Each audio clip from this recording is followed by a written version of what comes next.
Okay, so in my last video, I called this channeling, but that didn't feel right to me. It's more like when I'm in my spirit or in my highest self or connected to my spirit in my highest self, information just comes through me, but it's still me, but it's like a higher part of me. So it doesn't really feel like channeling. I just borrowed that word from other people. So anyway, this is just a message that feels like it needs to come through. This is the energy that we are dealing with, or what some of the energies that we're dealing with. We're dealing with a lot of energies, but this says chaos and conflict, and it's card number 33, which like 33 is a number of expansion, or 333, and 3 is a number of expansion, which makes sense because chaos and conflict cause us to expand beyond our limited self into our higher self and cause growth and evolution. So this comes from the Wisdom of the Oracle by Colette Baron-Reid. And I'm just going to read you about basically the purpose of chaos and conflict. So the essential meaning is disarray, being at cross purposes with another, the tension of opposites, the value of chaos before order. So we are dealing with polarities now. It's being here, being human is all about polarities and how to make sense of polarities. I've been hearing people talk a lot about having to be one thing or another, when really we're just a lot more complex than that. And how can we allow each other to be everything that we are? It's our ego that wants to keep us small and safe and wants us to be one thing or the other, or just to be able to fit into a box so we know how to react to each other and we're not surprised or overwhelmed, and we know what to do. But that's not real. I mean, I was trained to be a marriage and family therapy in a really rigorous program where they basically taught us how to be okay with anything that came at you. And it took a long time for me to feel that way, but I do feel that way. Like, by just being in the present moment and meeting what's there, like I know that I can meet it, and I can meet it where I want to meet it, with compassion and love and understanding and strength and power. And we all have that in us. So I'm going to go back to the reading. Okay, so the value of chaos before order. And the oracle's message is, opposing forces come together to create a turbulent atmosphere, but consider the value of chaos. That serves you well as you become unmoored by it. Yes, as we become unmoored by it, we have to trust in a higher power, because we know we can't actually meet this on our own. We need that higher power to help us meet this. And that's what is supposed to happen. It connects us to our spirit, to our higher selves. And our spirit and our higher selves are connected to everything. We are everything. And we need to know that. Scattered to the winds, you leave behind the parts of yourself you no longer need and disperse seeds to reinvent yourself anew. Although the conflict appears to exist externally, its essence is also internal, projected outward and causing disarray. And that's where your power is, looking inward and taking care of it inward. You may find yourself at cross purposes with someone else, facing a storm you feel you can't control, yet every storm passes and chaos leads to a reordering of things. Conflict provides a way to see more than one side of a situation. Look upon this as just a moment in time when you may need to take shelter and step away from the fray. Don't be too eager to fight. This is a time to understand rather than be understood. And I'm going to tell you the relationship message.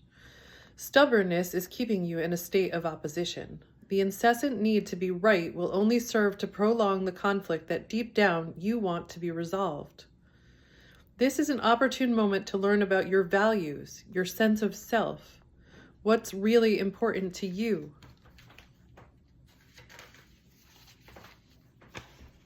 I'm turning the page. Some things are non-negotiable. If that's true, it's not necessary to fight. Can you find a way through the stormy emotions to higher ground? Soon the air will be clear, and you will be in a much better place than before, for the storm will have passed, blazing a new path for new growth in its wake. Things can become electric and enlightened, always better than before, if you use this time constructively. And here's the prosperity message. Circumstances appear to be chaotic, but everything that is happening now is in truth shaking things up so you can find the real path to your prosperity. Okay, so there's the way that you think things should be, the way that you were taught in your family and your culture, and then the way things that you feel they should be, which is in direct contrast to that, because it's your own personal path and your own personal truth, and you need to have the courage to feel into that and be that. That is what you came here for.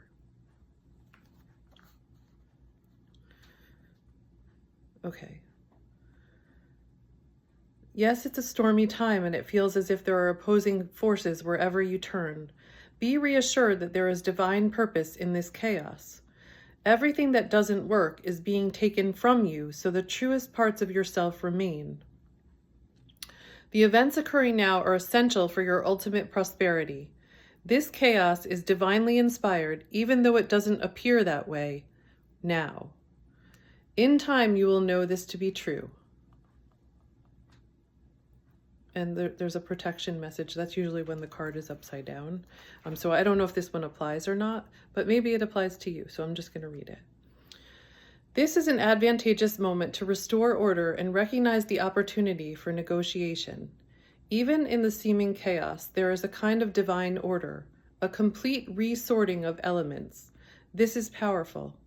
If your intention is to find the best solution for the highest good of all, there is positive news.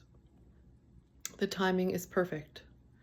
Things are already stirred up, so don't be afraid to jump into the mix. You'll discover everything you need to know about how this situation affects you long term.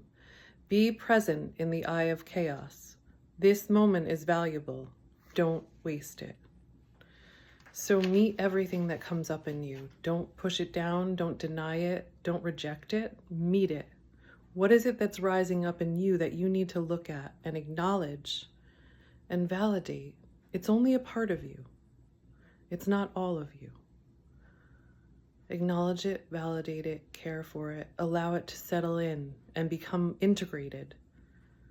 It will make you more whole and more strong. This is the process that we're going through this year. If you're going through this, this is what's happening to you. You can't run anymore. Everything that you're in conflict with is inside of you and it's coming up. And what you need to do is embrace it. Acknowledge it. I see you, whatever you are. You're externalizing it a little bit and separating a little bit from it so you don't get overwhelmed by it. I see you, whatever part of you it is. Validate it. Of course you feel this way. For whatever reason. Care for it. What do you need from me right now? You gave it its place. You held it. You took it in as your own. You're integrating it. It's settling back into you. You're becoming more whole and more powerful and more you. And as you do that, it's going to be a lot of different things that come up for you. As you do that, you integrate more and more of yourself and you find your gift to the world. And that's harmony, and that's peace, and that's love, and that's what we are here to create.